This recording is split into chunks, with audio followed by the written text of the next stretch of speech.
To. Hello दोस्तों, आपका भाई फिर से आ चुका है एक नया टॉपिक के साथ और हमारा चैप्टर वही चल रहा है राष्ट्र निर्माण की चुनौतियाँ। और आज जो हमारा चैप्टर टॉपिक का नाम है वह है राज्यों का पुनर्गठन। अब देखिए, राज्यों का पुनर्गठन किस प्रकार से होता है? भाषा के आधार पर होता है। अब अगर हम इसमें देखें तो 1920 में, ठीक है, 1920 में जो नागपुर अधिवेशन हुआ था उसमें क्या था कि कांग्रेस ने यह मान लिया, ठीक है, कांग्रेस ने यह मान लिया कि अब राज्यों का पुनर्गठन भाषा के आधार पे होगा। ठीक है, राज्यों का पुनर्गठन भाषा के आधार पे होगा, कांग्रेस ने मान लिया। अब उसके उपरांत में क्या था, जो आंध्र आंध्र आंदोलन था, आंध्र आंदोलन में क्या था, ये मद्रास, ठीक है, मद्रास में तेलुगु भाषी लोग ज्यादा रहते थे। ठीक है, मद्रास में तेलुगु भाषी लोग ज्यादा रहते थे। अब आंध्र प्रदेश, मतलब कि आंध्र आंदोलन का शब्द आंध्र प्रदेश, मद्रास में से आंध्र प्रदेश को अलग करने के लिए आंध्र आंदोलन चलाया गया था। ठीक है, आंध्र आंदोलन चलाया गया था, इसके चलते क्या हुआ था कि कांग्रेस के नेता और दिग्गज गांधीवादी, ठीक है, कांग्रेस के नेता और दिग्गज गांधीवादी, जिनका नाम पता है क्या था आपको? पोटी श्री रामुल, ठीक है, यह अनिश्चित काल तक भूख हड़ताल बैठे हुए थे, मतलब कि इनका बहुत ज्यादा भूख हड़ताल बैठा हुआ। ठीक है, अब देखिए, अब उन्होंने कितने दिन तक बैठा हुआ था, तो यहाँ पे लिखा हुआ है 56 दिन तक वो भूख हड़ताल बैठे हुए थे।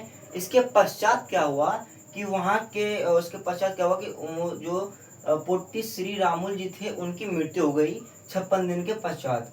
अब जो वहाँ की जो नागरिक थी, पब्लिक थी, उन्होंने इनकी मृत्यु की खबर सुनते ही वहाँ पे क्या चला, मतलब कि बहुत ज्यादा ही आंदोलन छेड़ दिया, मतलब कि वहाँ की व्यवस्था बिगड़ गई। ठीक है, और वहाँ की जो पुलिस व्यवस्था थी उनको भी बहुत ज्यादा कठिनाई के शामिल करना पड़ा। तब वहाँ पे बहुत सारे ऐसे लोगों को उन्होंने गोली चलवा दिया। ठीक है, जैसे बहुत सारे लोग मारे भी गए।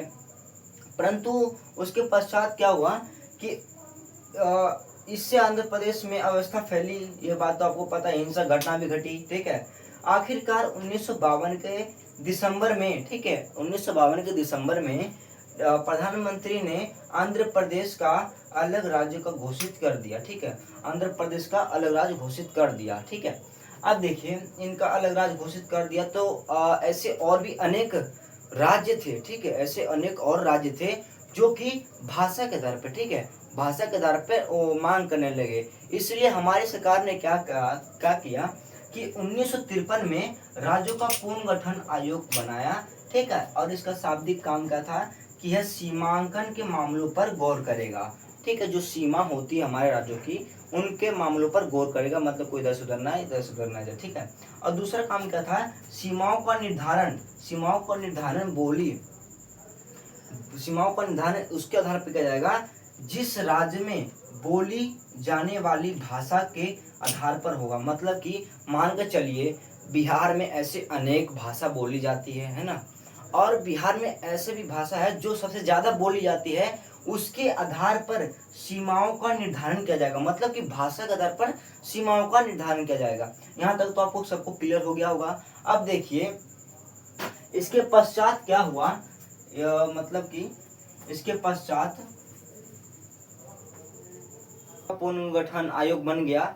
अब इस आयोग ने मतलब कि ऐसे बहुत सारे काम किए जो हमने अभी देखा था।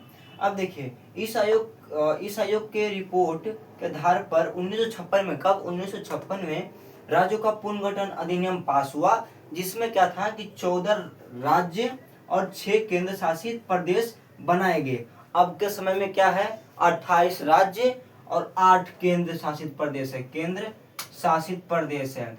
आप देख सकते हैं कितना अंतर हो गया पहले और आज में, कितना अंतर। मतलब कि भाषा, जल सीमा के आधार पर राज्यों का अलग इतना विस्तार तेजी से बढ़ने लगा कि पूछो मत। ठीक है, तो आज के लिए इतना ही काफी था। धन्यवाद, जय हिंद।